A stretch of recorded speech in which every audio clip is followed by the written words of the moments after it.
예레미야 4장 후반부는 어제 이야기 드렸던 대로 북방으로부터 시작되는 심판이 임할 것을 예언하는 예레미야의 예언입니다. 예레미야는 이 예언 속에서 하나님께서는 진실하게 자신의 끓는 마음을 전하고 있고, 사람들에게는 듣지 않는다 할지라도 담대하게 이 심판을 전하는 용기를 보이고 있습니다.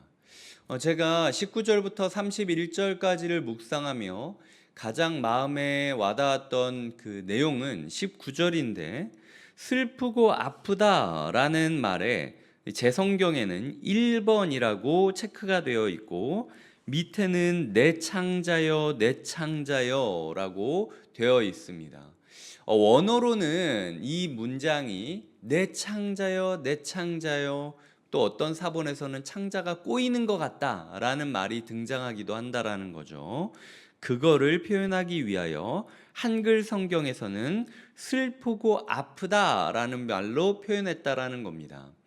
유진 피터슨 목사님이 번역한 메시지 성경을 보면은 19절을 이렇게 말하고 있습니다. 배가 뒤틀려 허리를 펼 수 없다. 불꽃챙이가 창자를 찌르는 듯하다. 오장육부가 갈기갈기 찢기는 것 같은 고통이 한순간도 멈추지 않는다. 전쟁을 알리는 수량 뿔 나팔 소리가 내 귀를 떠나지 않는다.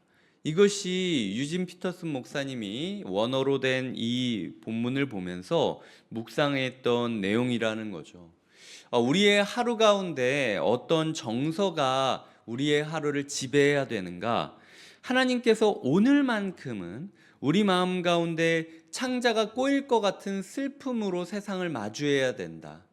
우리의 가족이 복음을 복음으로 받아들이지 않는 것, 이 시대가 복음을 복음으로 받아들이지 않는 것에 대하여 당연한 듯 여기지 말고, 오늘은 괴로워하고 아파하고 슬퍼하는 그 창자가 꼬이는 그 아픔, 창자가 찌르는 듯한 아픔이 우리 가운데 지배해야 된다라는 이야기를 하고 있다라는 거죠.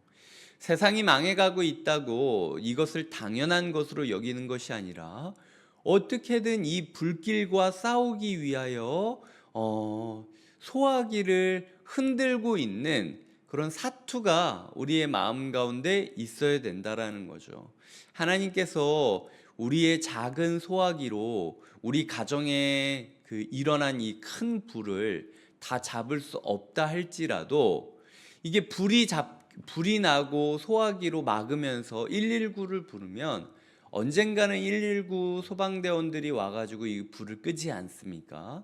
하나님께서 우리의 삶 가운데 반드시 회복해주는 날이 있을 것이다. 27절에 보면 이 온 땅이 황폐할 것이나 내가 진멸하지는 않을 것이다. 너희 집이 조금 탈 수 있겠지만 내가 너의 목숨만큼은 살려줄 것이다. 그러니까 조금만 기다려라. 마치 구급대원이 소화기를 들고 불길을 막기 위하여 안간힘을 쓰고 있는 우리에게 조금만 기다려라. 내가 구해줄 테니까. 불에 탈 수 있겠지 집이. 하지만 너는 내가 살릴 거다 라고 이야기하는 하나님의 응답이 우리 가운데 있다라는 거예요. 그 응답을 우리의 삶에 받아들이면서 오늘 하루 하나님의 마음으로 우리의 삶을 지배하고 있는 이 죄악의 불길과 맞서 싸우는 용기가 필요하고 괴로움이 있어야 된다라는 것. 이게 오늘 예레미야가 우리를 향하여 외치고 있는 목소리라는 거죠. 죄의 불길 가운데 사로잡혀진, 죄의 전쟁 가운데 사로잡혀진 사람들의 특징은 두 가지가 있다라고 오늘 본문은 이야기하고 있습니다. 첫 번째로는 창조 질서를 역행한다라는 거예요. 23절부터 25절까지를 보면은 창세기 1장에서 이야기하던 용어들이 반복되어 나타나고 있습니다.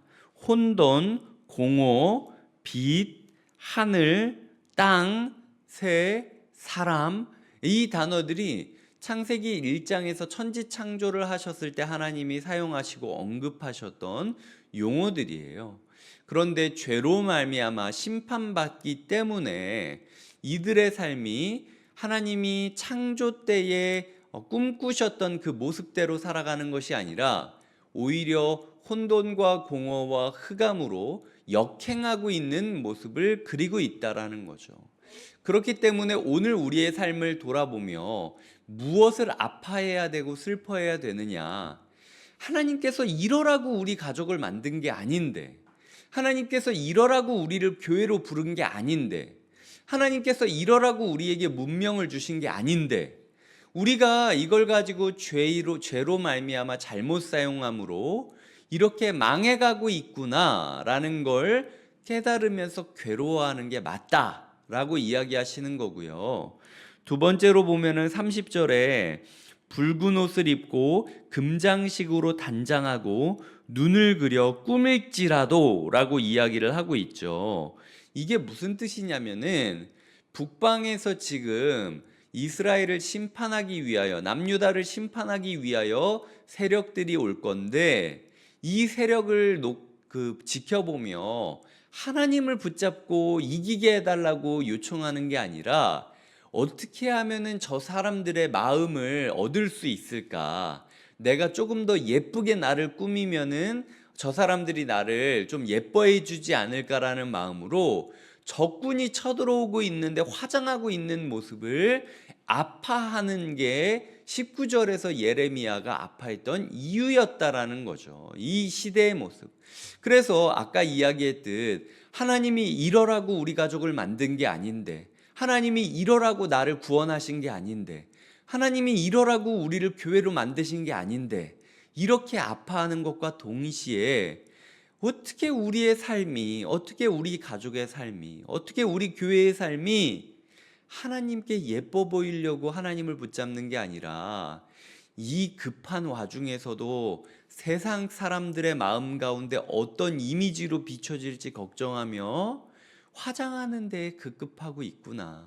이게 통탄할 일이다 라는 마음으로 세상의 비위를 맞추기 위하여 이 전쟁이 급변하는 급박한 상황 가운데서도 얼굴에 분칠하고 있는 우리의 모습을 슬퍼해야 된다라는 거죠. 지금 하나님께서 우리를 이 새벽에 부르시고 기도하게 만드시는 이유는 어떻게라도 하나님을 붙잡으라고 말씀하시는 마음이 있기 때문인데, 그럼에도 우리의 마음 가운데 어떻게 하면은 세상의 마음에 들 수 있을지 분칠하는 데만 마음이 쏠려 있다면 거기로부터 우리의 슬픔이 시작되어야 된다라는 거예요. 말씀을 맺겠습니다. 하나님께서는요, 복잡하게 생각하지 말고 오늘 좀 네가 예레미야가 슬퍼했듯이 슬퍼해라. 너의 삶이 이렇게 된 거 내가 원하는 거 아니다. 너희 가정이 이런 모습을 짓는 거 내가 바라는 거 아니야. 내가 이렇게 아파하면서 괴로워하고 말씀을 전하고 있는데 왜 너희는 나의 사람이라고 얘기하고 말씀을 읽고 기도를 하면서도 너무 당연한 듯하게 아무 일 없는 것처럼 살아가고 있는 거니? 내가 아파하는 것처럼 너희도 창자가 꼬이고 찔리고 폐부가 쑤시는 것 같은 허리를 필 수 없을 정도의 아픔을 함께 느껴줬으면 좋겠다. 이게 하나님이, 그리고 예레미야가 우리에게 전하고 있는 메시지라는 거죠. 우리의 삶이 창조 질서를 역행하고 있다라는 것, 우리의 삶이 이 심판 목전에서도 여전히 분칠하면서 세상의 눈치를 보고 세상 비위를 맞추려고 한다라는 것, 여기에 슬퍼하면서 함께 하나님과 울고 하나님을 붙잡고 어떻게 해야 되겠느냐라고 아파하는 하루가 되시길 주님의 이름으로 부탁드립니다. 기도하시겠습니다. 하나님 아버지, 우리의 삶 가운데 만성적인 문제들로 인하여 우리의 삶이 어느 순간 아픔을 잃어버리고 있는 것 아닌가 돌아보게 되었습니다. 하나님, 예레미야가 하나님이 주시는 심판의 메시지를 붙잡고 창자가 꼬이고 뒤틀리고 찔리는 것 같은 괴로움을 경험하였다라고 솔직히 고백하였는데, 우리가 우리의 삶과 우리의 가족의 삶과 우리의 교회의 삶과 이 세상을 바라보며 아파함이 없다라는 건 문제가 있는 것 아니겠습니까? 하나님 오늘 내 삶의 창조 질서를 역행하고 세상 비위를 맞추려는 모습을 보며 하나님 토할 정도로 괴로워하고 아파하는 그 아픔이 우리 가운데 있게 하여 주시옵소서. 하나님 우리 가족 이렇게 놔둘 거냐라고 눈물을 흘리며 아파하면서 하나님을 붙잡는 열정이 회복되게 하여 주시옵소서. 이런 아픔들을 통하여 하나님께서 세상을 바로 세우실 뿐만 아니라 우리를 구하실 것을 기억하며 소망의 하나님 붙잡고 우리가 망하더라도 진멸하지 않은 그 말씀 하나 붙잡으며 오늘도 주님을 기다리며 이 거대한 불길을 우리가 가지고 있는 소화기, 우리가 가지고 있는 슬픔과 애통함으로 꺼보려고 안간힘을 쓰는 하루가 되게 하여 주시옵소서. 언젠가 우리에게 반드시 찾아오셔서 우리를 소망의 나라로 인도하실 예수 그리스도의 이름으로 기도드립니다. 아멘.